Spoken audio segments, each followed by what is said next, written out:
കാരണം അവർ ചിന്തിക്കുന്ന ടൂറിസം എന്ന് പറഞ്ഞാൽ എന്താണ്? അവിടെ ചെറിയ ചെറിയ ചില സംവിധാനങ്ങൾ ഒരുക്കുക, കേരളത്തിൻ്റെ പല ഭാഗത്തു നിന്ന് കുറേ ആളുകൾ കാണാൻ വരിക, അവരെല്ലാം അവിടെ ഒന്ന് സെൽഫി എടുക്കുക, പോവുക. ഞാൻ പറഞ്ഞതല്ല, സസ്റ്റൈനബിൾ ആകണമെങ്കിൽ, ആ നാടിന് പുരോഗതി ഉണ്ടാവണമെങ്കിൽ ടൂറിസത്തിലൂടെ ആ നാട്ടിലേക്ക് പണം എത്തണം. അവിടെ സംരംഭങ്ങൾ ഉണ്ടാവണം, ടൂറിസവുമായിട്ട് ബന്ധപ്പെട്ട സംരംഭങ്ങൾ ഉണ്ടാവണം.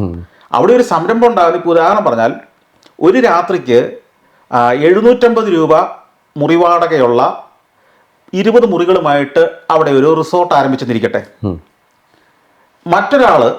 മറ്റൊരു കമ്പനി അവിടെ വന്ന് അത്രയും തന്നെ സ്ഥലം എടുത്തിട്ട് ഒരു മുറിക്ക് ഒരു രാത്രിക്ക് 25,000 രൂപ വാടകയുള്ള 20-30 മുറികളുമായിട്ടും ഒരെണ്ണം തുടങ്ങിയിരിക്കട്ടെ.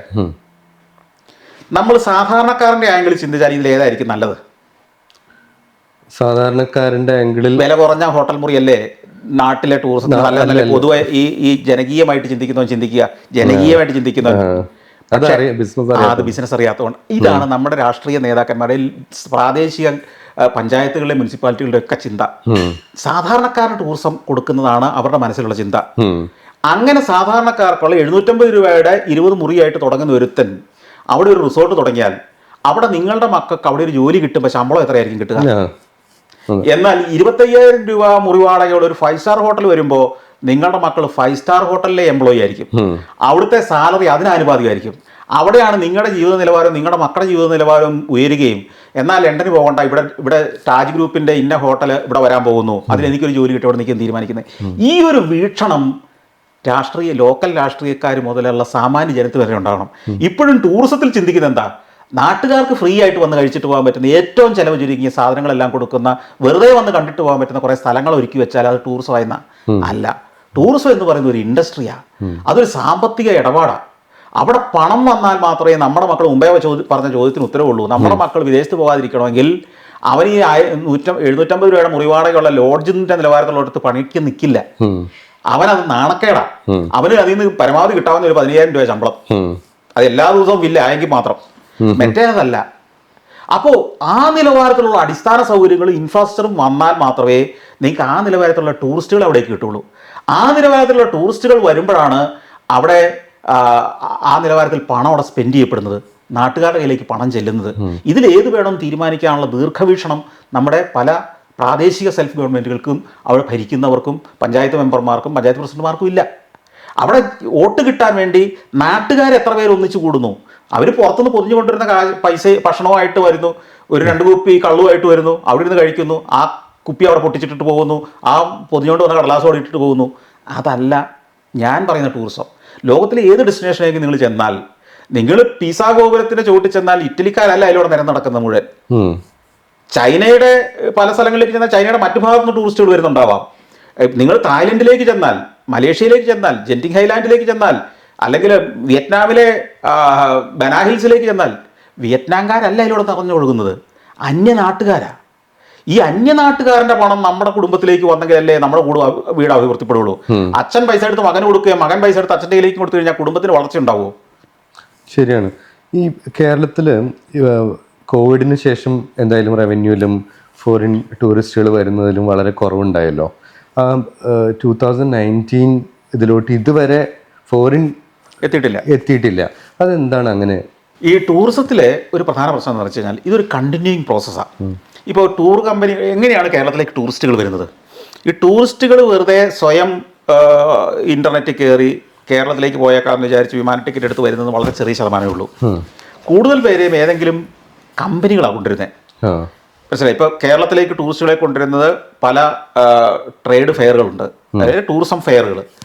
ലണ്ടനിലുണ്ട്, ജർമ്മനിയിൽ പലയിടത്തുണ്ട്, ദുബായിൽ നടക്കുന്നുണ്ട്, കേരളത്തിൽ പോലും ഉണ്ട്. ഇവിടേക്ക് ടൂർ ഓപ്പറേറ്റേഴ്സിനെ ടൂർ ഓപ്പറേറ്റേഴ്സ് അവിടെ വന്നിട്ട് അവിടെ ആ പ്രോഡക്റ്റിനെ, കേരളത്തിലെ റിസോർട്ടുകൾ, പ്രോപ്പർട്ടികൾ ഒക്കെ അവരാണ് ശരിക്കും സെല്ല് ചെയ്യുന്നത്.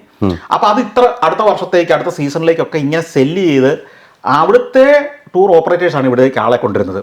അപ്പോൾ അതിൽ പ്രധാനപ്പെട്ട റോൾ വഹിക്കുന്ന ഒരു വിഭാഗമാണ് ഈ ഹോട്ടലുകളും റിസോർട്ടുകളും. ഹോട്ടലുകളും റിസോർട്ടുകളും ഇല്ലെങ്കിൽ ആരും വരില്ല. നമ്മളൊരു വിദേശത്തേക്ക് പോകുമ്പോൾ ആദ്യം ബുക്ക് ചെയ്യുന്നത് എന്താ? ഫ്ലൈറ്റ്. അടുത്തതായിട്ട് വേണ്ടത് എന്താ? ഹോട്ടലാ. നമ്മുടെ ഇതുവരെ ഉള്ളൊരു ചിന്ത എന്തായിരുന്നു? കുറെ കാലം മുമ്പ് വരെ ഈ ഹോട്ടലുകളും റിസോർട്ടുകാരും സാമൂഹ്യദ്രോഹികളാണെന്നായിരുന്നു. ശരിയല്ലേ? റിസോർട്ട് മാഫിയ എന്നാണ് അവരെ വിളിച്ചോണ്ടിരുന്നത് തന്നെ. അല്ല, അത് പൊതുവെ കേരളത്തിലെ രാഷ്ട്രീയ സാഹചര്യം ഒരു പണമുള്ളവനെ പൊതുവെ പബ്ലിക്കിന്റെ മുന്നിൽ ചീത്ത പറയുകയും വൈകുന്നേരം അവന്റെ മടിയിൽ പോയിരിക്കുകയും ചെയ്യുന്നതാണ് നേതാക്കൾ. ഈ ഹോട്ടലുകളും റിസോർട്ടുകളുമാണ്, അതായത് ഒരു മനുഷ്യൻ മറ്റൊരു നാട്ടിലേക്ക് യാത്ര പോയാൽ അവന് ഏറ്റവും ഉറപ്പുവരുന്ന കാര്യമാണ് താമസിക്കാൻ, രാത്രി താമസിക്കാൻ, സുരക്ഷിതമായി താമസിക്കുന്ന അവൻ്റെ ഒരു ബേസ്. അതാണ് ഈ ഹോട്ടൽ റിസോർട്ടും. അത് ഏറ്റവും മികച്ചതല്ലെങ്കിൽ ഒരാളും വരില്ല. അപ്പൊ അവരാണ് പോയി മാർക്കറ്റ് ചെയ്തുകൊണ്ടിരുന്നത്. ഈ കോവിഡ് കാലത്ത് എന്താ സംഭവിച്ചതെന്ന് വെച്ച് കഴിഞ്ഞാൽ ഇതിനൊരു മൊത്തം അങ്ങ് ബ്രേക്കായി, ഈ ഇൻഡസ്ട്രി മൊത്തം സ്റ്റാൻഡ് സ്റ്റില്ലായി. അപ്പൊ നമ്മൾ കുറെ വർഷങ്ങൾ കൊണ്ട് കണ്ടിന്യൂസ് ആയിട്ട് ഇങ്ങനെ തുടർന്ന് അടുത്ത വർഷത്തേക്ക് ഇത്ര ബിസിനസ്, പിന്നത്തെ ആ ഒരു ബന്ധങ്ങളിലാണ് ഇങ്ങനെ പോയിക്കൊണ്ടിരുന്നത്. ഇതൊരു 2 കൊല്ലത്തേക്ക് പൂർണ്ണമായും ബ്ലോക്ക് ആയി കഴിഞ്ഞപ്പോൾ സംഭവിച്ചത് കേരളത്തിൽ വീണ്ടും ഇതെല്ലാം ഒന്നെന്ന് റീസ്റ്റാർട്ട് ചെയ്യേണ്ട ഒരു സ്ഥിതി വന്നു. അത് ചെയ്ത് ഇപ്പോൾ ഏതാണ്ട് അടുത്ത് വരുന്നുണ്ട്. ഇപ്പൊ 2025 ആയപ്പോഴത്തേക്കും 19 ഏതാണ്ട് ഒരു 90% എത്തിക്കഴിഞ്ഞു. അടുത്ത 1-2 വർഷം കൊണ്ട് നമ്മൾ അതിനെ മറികടക്കും എന്നുള്ളതാണ് ഇപ്പോഴത്തെ ഒരു കണക്ക്. പക്ഷേ വേറെ കാര്യം ചിന്തിക്കണം, ലോകത്ത് മറ്റു പല സ്ഥലത്ത് ഇതിന്റെ പല മടങ്ങ് ഇപ്പോൾ വളർന്നു കഴിഞ്ഞു. അത് വേറൊരു കാര്യമാണ്. ഇന്ത്യയിൽ തന്നെ കോവിഡിന് ശേഷം ഭയങ്കരമായി വളർന്നു. പക്ഷെ അതനുസരിച്ചുള്ള വളർച്ച നമുക്ക് ഉണ്ടായിട്ടില്ല, അത് വാസ്തവമാണ്. ഒരു ഉദാഹരണം പറഞ്ഞാൽ കേരളത്തിലെ ഏറ്റവും വലിയ ടൂറിസ്റ്റ് ഡെസ്റ്റിനേഷനിൽ ഒന്നാണ് മൂന്നാർ. ഈ മൂന്നാറിന് ഒരു മാസ്റ്റർ പ്ലാൻ ഇല്ല.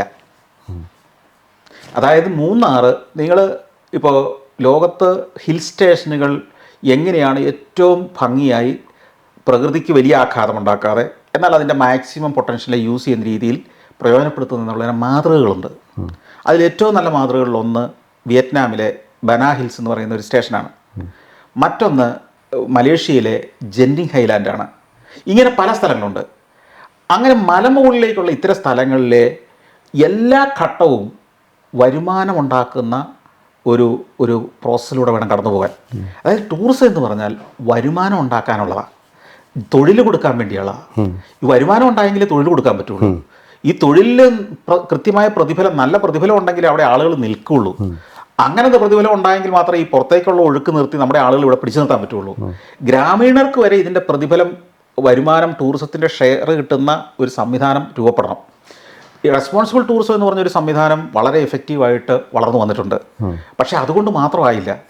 അത് വളരെ ഗ്രാസ് റൂട്ട് ലെവലിൽ ഓരോ ഗ്രാമത്തിലും അവിടുത്തെ സംസ്കാരം, അവിടുത്തെ ജീവിത രീതികൾ, അവിടുത്തെ ഭക്ഷണം, അവിടുത്തെ കലാരൂപങ്ങൾ, അവരുടെ ഹാൻഡിക്രാഫ്റ്റ്സ്, ഇതിനെയെല്ലാം ടൂറിസ്റ്റുകൾക്ക് മുമ്പിൽ അവതരിപ്പിച്ച് അവിടുത്തെ ഒരു ജീവിത രീതിയെ ഒരു ടൂറിസം പ്രോഡക്റ്റ് ആക്കുന്ന കൺസെപ്റ്റാണ്.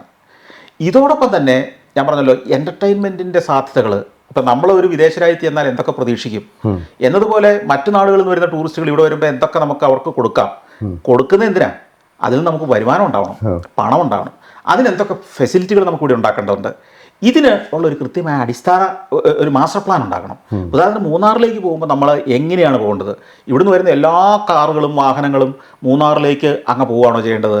അതോ കുറച്ച് ഭാഗത്ത് ചെന്ന് കഴിയുമ്പോൾ നമ്മളവിടെ പാർക്കിങ്, വലിയ വിശാലമായ പാർക്കിംഗ് ഏരിയ കൊടുത്ത് അവിടെ കൊണ്ട് വാഹനങ്ങൾ നിർത്തിച്ചിട്ട് ഈ പെട്രോളിയം കത്തിച്ച് അല്ലെങ്കിൽ പെട്രോൾ കത്തിച്ച് ഓടുന്ന വാഹനങ്ങളെ ഹിൽ സ്റ്റേഷനിലേക്ക് വിടാതെ അവിടെ ഒന്ന് തുറന്ന് അങ്ങോട്ടുള്ള കേബിൾ കാറിൽ വിടുകയാണോ വേണ്ടത്? അപ്പോൾ 2-3 ഗുണം ഉണ്ടാകുന്നു. 1, അവിടുത്തെ കൺജഷൻ ഒഴിവാകുന്നു. 3, പൊള്യൂഷൻ ഒഴിവാകുന്നു. 4, വരുമാനം അഡീഷണൽ ആയിട്ടുണ്ടാകുന്നു. ഈ കേബിൾ കാറിന് ഫീസ് കൊടുക്കണം. ഈ ഫീസ് ആ നാട്ടിലേക്കാണ് ചെല്ലുന്നത്, അവിടെ ഇൻവെസ്റ്റ് ചെയ്ത ആളുകളിലേക്ക് ചെല്ലുന്നത്. എത്രയോ ആളുകൾക്ക് തൊഴിലായിട്ടാണ് അത് മാറുന്നത്. ടാക്സ്, ലോക്കൽ സെൽഫ് ഗവൺമെൻറ് മുതൽ സർക്കാർ വരെയുള്ളവർക്ക് GST മുതൽ എത്രയോ ടാക്സാണ് അവിടെ വരുന്നത്. എൻ്റർടൈൻമെൻറ്റിൻ്റെ, ടൂറിസത്തിലെല്ലാം 18% ഏറ്റവും ചുരുങ്ങിയ ടാക്സ് വരുന്ന കാര്യങ്ങളാണ് ഇതൊക്കെ. അപ്പോൾ അത് പൊള്യൂഷൻ മുതൽ കൺജഷൻ മുതൽ ഇതിനൊക്കെ പുറമെ യാത്ര ചെയ്യുന്ന ആൾക്കുള്ള ഒരു എക്സ്പീരിയൻസ് ഡിഫറൻ്റ് അല്ലേ? ഞാനൊരു ബിസിനസിന്റെ ആംഗിൾ ചിന്തിക്കുമ്പോൾ വെറുതെ ഈ ട്രാഫിക് ജാമിൽ കിടന്ന് കൺജസ്റ്റഡ് ആയിട്ട് അവിടം വരെ സ്വന്തം വണ്ടി ഓടിച്ച് വേർത്ത് കുളിച്ച് ചെല്ലുന്ന ഒരാൾക്ക് പകരം വിശാലമായ സൗകര്യപ്രദമായ പാർക്കിംഗ് വണ്ടി വിട്ട് അവിടുത്തെ റെസ്റ്റോറൻറ്റുകളിൽ നിന്ന് ഭക്ഷണം കഴിച്ച് അവിടെ എൻ്റർടൈൻമെൻറ്റ്സ് കഴിഞ്ഞ് കേബിൾ കാറിൻ്റെ ടിക്കറ്റ് എടുത്ത് അതിൽ കയറി ആകാശത്ത് നിന്നും തേയിലത്തോട്ടങ്ങളെയും ഈ തടാകങ്ങളെയും ഒക്കെ കണ്ടുകൊണ്ടുള്ളൊരു യാത്ര, അതല്ലേ അവനെ അത് ആസ്വദിക്കാനല്ലേ അങ്ങ് വന്നത്. അവർക്കും കസ്റ്റമർക്കും ആ ഫെസിലിറ്റി കൊടുക്കുന്നവന് ലാഭമുള്ള ഒരു പദ്ധതിയല്ലേ അവിടെ വരേണ്ടത്. അങ്ങനെ ഒരു കാര്യത്തിന്റെ ചർച്ച, ഈ പറഞ്ഞ ആശയങ്ങൾ മുന്നോട്ട് വെക്കാഞ്ഞത് കൊണ്ടല്ല, അതില് ചില തടസ്സങ്ങൾ ഇപ്പോഴും നിൽക്കുക. തടസ്സം എന്ന് പറഞ്ഞാൽ ടൂറിസം ഡിപ്പാർട്ട്മെന്റിനെ ഉത്സാഹിക്കുമ്പോൾ ഫോറസ്റ്റ് ഡിപ്പാർട്ട്മെന്റ് കയറി ഇറങ്ങോടുന്നു. ഫോറസ്റ്റ് ഡിപ്പാർട്ട്മെൻറ്റ് സമ്മതിക്കുമ്പം അവിടുത്തെ എസ്റ്റേറ്റുകാർക്ക് പ്രശ്നം ഉണ്ടാക്കുന്നു. ഇതിനൊന്നും പരിഹരിക്കാൻ പറ്റാത്തതല്ല. അതിന് ശക്തമായ ഒരു ഭരണ സംവിധാനത്തിന് ഇതിനെല്ലാം കോർഡിനേറ്റ് ചെയ്ത് പരിഹരിച്ചെടുക്കാൻ പറ്റണ്ടേ? അങ്ങനെയല്ലേ നമ്മുടെ നാഷണൽ ഹൈവേ ഒക്കെ ഉണ്ടായത്, അങ്ങനെയല്ലേ ഇവിടെ പൈപ്പ് ലൈൻ ഇട്ടത്. തടസ്സങ്ങള് ഒരു ഫോറസ്റ്റ് ഡിപ്പാർട്ട്മെന്റും ഗവൺമെന്റും കീഴിൽ വരുന്നതല്ലേ. അപ്പം അതിലപ്പുറം ഒന്നും ഞാൻ പറയാൻ പറ്റാത്ത ഒരു സ്ഥിതിയിലാണ്. ഇതില് ഇങ്ങനത്തെ തന്നെ പ്രൊജക്ടുകൾ ഇഷ്ടം പോലെ 25 ഹബ്ബുകളാണ് ഞാൻ പ്രപ്പോസ് ചെയ്തിരിക്കുന്നത് കേരളത്തിൽ. അതിൽ ഒരു ഹബ്ബ് മാത്രമാണ് ഈ മൂന്നാർ. ഹബ്ബ് എന്ന് പറഞ്ഞാൽ ആ ഒരു ഹബ്ബ് മൂന്നാറിന്റെ ഒരു 30 കിലോമീറ്റർ ചുറ്റളവിലുള്ള ഈ ലോക്കൽ ടൂറിസം ആക്ടിവിറ്റീസും എല്ലാം കൂടെ ചേർന്ന ഒന്നിന്റെ കേന്ദ്രസ്ഥാനമായിരിക്കും മൂന്നാർ. അവിടം വലിയൊരു എക്കോ സിസ്റ്റമായിട്ട് ഡെവലപ്പ് ചെയ്യും. അതൊരു എക്കണോമിക് കേന്ദ്രമായിട്ട്. അതുപോലെ ഒരു 25 കേരളത്തിൽ വന്നു കഴിയുമ്പം ആ 25 കേന്ദ്രങ്ങൾ അതിന് ചുറ്റിലുള്ള ഒരു 30 കിലോമീറ്റർ ചുറ്റിലുള്ള ഗ്രാമങ്ങൾ ഉൾപ്പെടെയുള്ള പ്രദേശങ്ങൾ വരുമ്പോൾ കേരളം മുഴുവൻ അതിന്റെ ബെനിഫിഷ്യറി ആയി മാറുകയല്ലേ. കേരളം എന്ന് പറയുന്ന ഒരു സ്ഥലത്തേക്ക് വന്നാൽ ലോകത്ത് ഏത് നാട്ടിലും കിട്ടുന്ന സൗകര്യങ്ങളും എക്സൈറ്റ്മെന്റും എല്ലാം നിങ്ങൾക്ക് അനുഭവിച്ചിട്ട് പോകാവുന്ന ഒരു സ്ഥലമായിട്ട് വന്നു കഴിഞ്ഞാൽ ഇന്ന് തായ്ലൻഡിലേക്ക് മനുഷ്യൻ ഒഴുകുന്നത് പോലെ, വിയറ്റ്നാമിലേക്ക് ഒഴുകുന്നത് പോലെ, സിംഗപ്പൂരിലേക്ക് ഒഴുകുന്ന പോലെ ഇങ്ങോട്ട് ആളുകൾ ഒഴുകുന്ന ഒരു കാലം വരും. വിദേശികൾ വന്നില്ലെങ്കിൽ വേണ്ടെന്നേ, നോർത്ത് ഇന്ത്യയിൽ നിന്ന് ആളുകൾ ഒഴുകിയാൽ പോലും പോരെ.